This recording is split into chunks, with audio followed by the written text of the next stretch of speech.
Hello दोस्तों, बहुत बहुत स्वागत है आप सभी को आज के इस नए वीडियो के अंदर। तो चलिए आज हम लोग संविधान संशोधन के बारे में बात करते हैं कि ये क्या होता है और इसकी प्रक्रिया के बारे में जानेंगे, इसके प्रकार के बारे में जानेंगे कि ये सब क्या होता है। तो सबसे पहले जानते हैं कि ये होता क्या है संविधान संशोधन।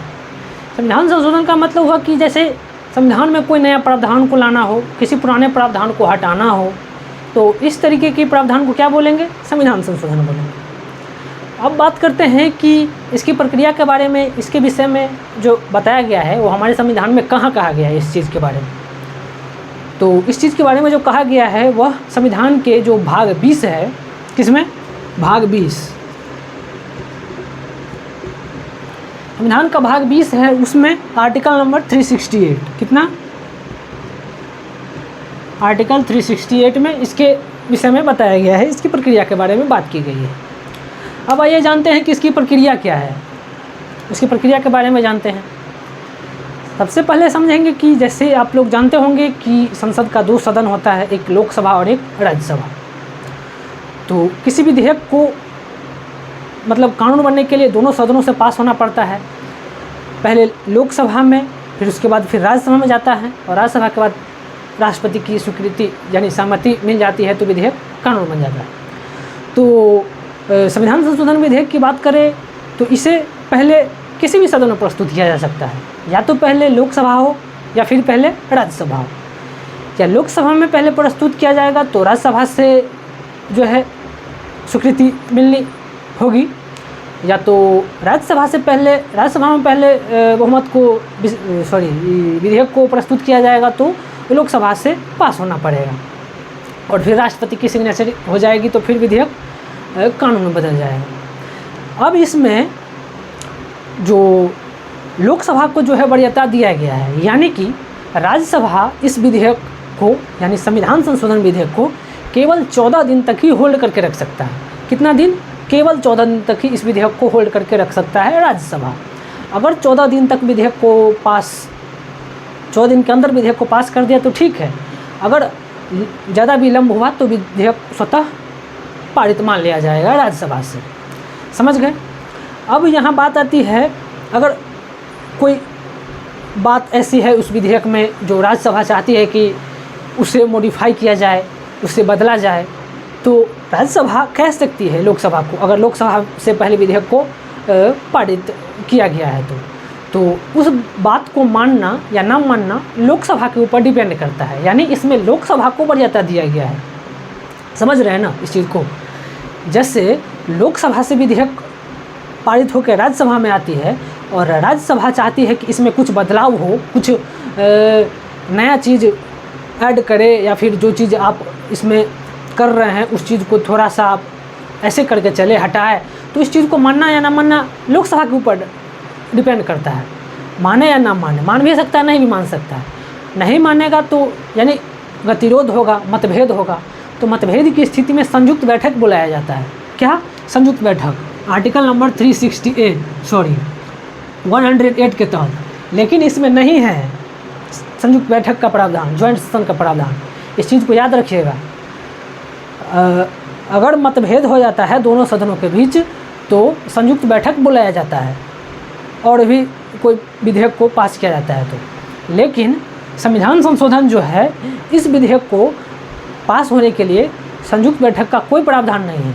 इसमें लोकसभा ही जो चाहेगी वो कर सकती है। समझ गए? अब दोनों सदनों से पास होने के बाद फिर राष्ट्रपति के पास जाती है। राष्ट्रपति भी इस पर अपना सहमति देने के लिए बाध्य है। राष्ट्रपति को भी इस पर अपना सहमति देनी ही पड़ती है। और ये बात 24वां जो संविधान संशोधन हुआ था 1971 में, कब? 1971, 24th कॉन्स्टिट्यूशनल अमेंडमेंट एक्ट 1971 के तहत राष्ट्रपति को भी बाध्य किया गया है इस विधेयक पर सहमति देने के लिए। राष्ट्रपति को भी देना ही पड़ता है। अब समझ गए? अब बात करते हैं इसे कौन जो है प्रस्तुत कर सकता है। तो मंत्री या फिर गैर सरकारी सदस्य दोनों में से कोई भी इस विधेयक को प्रस्तुत कर सकता है। इसका क्या मतलब हुआ मंत्री का मतलब तो आप जानते ही हैं कि मंत्री क्या होता है। गैर सरकारी सदस्य का मतलब हुआ कि जो संसद का सदस्य होता है, जो सांसद होता है, उसको गैर सरकारी सदस्य बोलते हैं, वो सरकारी सदस्य नहीं होता है। और जो मंत्री होता है वो सरकारी सदस्य होता है। समझ गए? तो दोनों विधेयक को प्रस्तुत जो है कर सकता है, इसमें कोई ये वाली बात नहीं है। समझ गए? अब बात करते हैं संशोधन के प्रकार के बारे में कि ये कितने प्रकार के होते हैं और कौन कौन से प्रकार से किसमें संशोधन किया जा सकता है। वैसे आर्टिकल नंबर 368 2 प्रकार के संशोधन की बात करता है। एक जो है विशेष बहुमत से और एक विशेष बहुमत के साथ आधे राज्य के विधानमंडल के सहमति से। समझ गए? अब इसका क्या मतलब हुआ, आइए समझते हैं।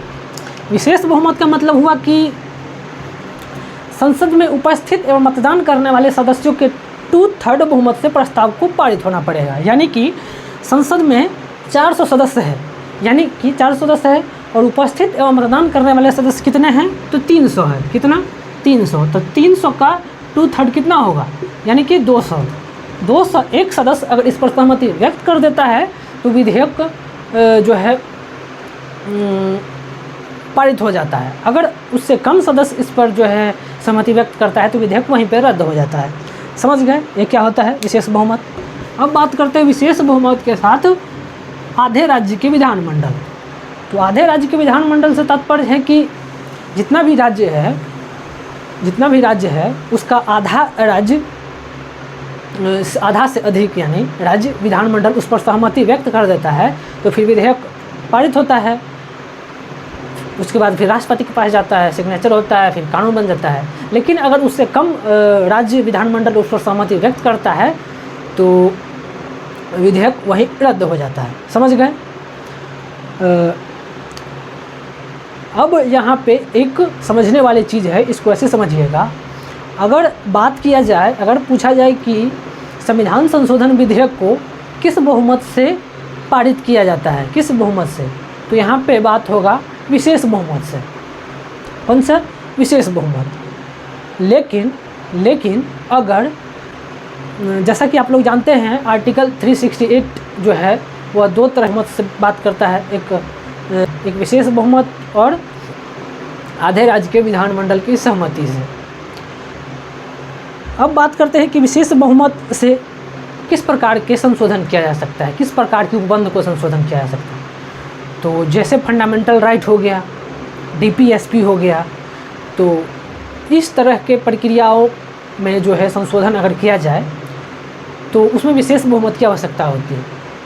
और बात करें विशेष बहुमत के साथ आधे राज्य विधानमंडल के सहमति की, तो उसमें जो है हो गया राष्ट्रपति के निर्वाचन को लेके, उसमें संशोधन करना हो, GST काउंसिल में अगर संशोधन करना हो, उसमें विशेष बहुमत के साथ आधे राज्य के विधानमंडल की सहमति होती है।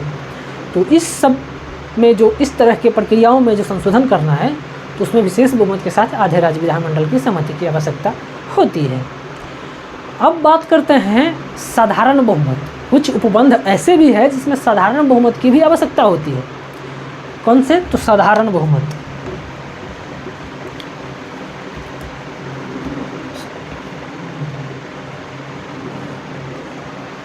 अब साधारण बहुमत से किसमें संशोधन किया जा सकता है? तो जैसे हो गया किसी राज्य का नाम में चेंज करना हो, किसी राज्य का क्षेत्र विस्तार करना हो, उसके क्षेत्र को कम करना हो, दूसरे राज्य में मर्ज कर देना हो, तो ऐसी प्रक्रियाओं में संशोधन के लिए क्या करना पड़ता है? साधारण बहुमत की आवश्यकता होती है। नागरिकता की समाप्ति में जैसे नागरिकता के लिए संशोधन करना हो तो उसके लिए साधारण बहुमत की आवश्यकता होती है। समझ गए संशोधन के बारे में कि ये क्या होता है, नहीं होता है। तो ये थी हमारी संविधान संशोधन के बारे में। उम्मीद करता हूँ ये वीडियो आपको बहुत अच्छा लगा होगा। वीडियो अच्छा लगा हो तो वीडियो को लाइक, कमेंट, सब्सक्राइब कर दीजिए।